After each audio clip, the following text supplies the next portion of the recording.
UP की Nagina seat से जीतने वाले निर्दलीय सांसद चंद्रशेखर आजाद ने एबीपी न्यूज से कहा, किसके साथ जाएंगे जल्द फैसला होगा।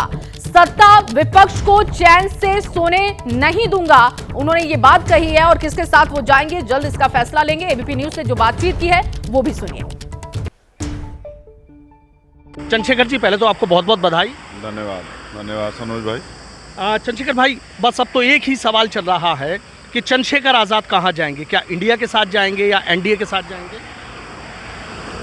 सनोज भाई, मैं राजनीति को जितना समझ पाया हूँ, जिन समाजों पे राजनीतिक आवाज़ नहीं होती, जिनका नेता नहीं होता, उनकी बात नहीं होती।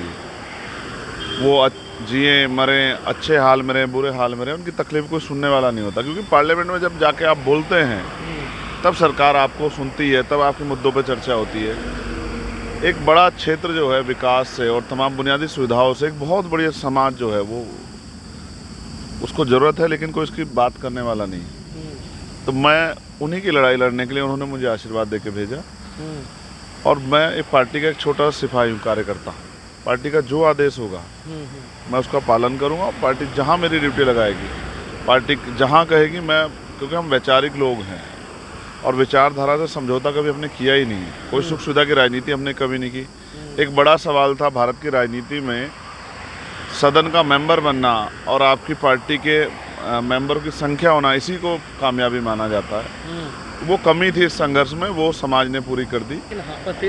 ये भी एक सच है कि जिस तरह के तानाशाही थी, जनता ने भाजपा को सबक सिखा दिया है कि भाई ये नहीं चलेगा, जो आप जिस तरह से आप कर रहे हो ये नहीं चलेगा। लोकतंत्र, इसकी गरिमा को समझिए, जनता की आवाज़ को समझिए, जनता की जो है भावनाओं को समझिए, जन समर्थन का सम्मान कीजिए।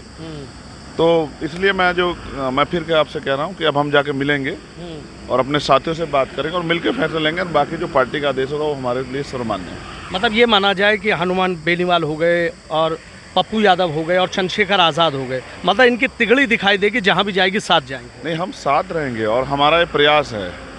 मुझे नहीं पता अभी उनकी किन से बातचीत हुई या नहीं हुई, लेकिन हमसे मेरी बात हुई है उनमें आपस में। और हम ये चाहते हैं कि पार्लियामेंट के पटल से गरीबों, किसानों, कमज़ोरों, मजलूमों, दलितों, पिछड़ों की आवाज़ उठे।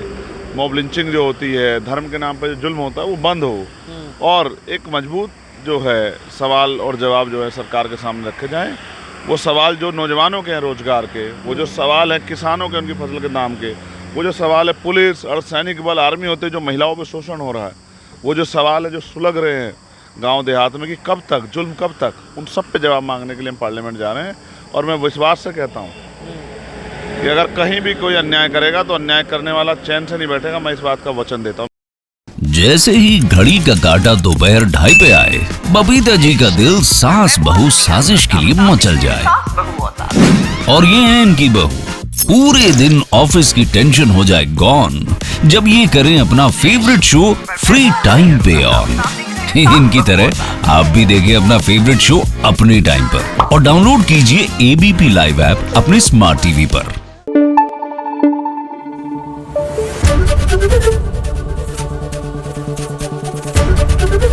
एबीपी न्यूज आपको रखे आगे।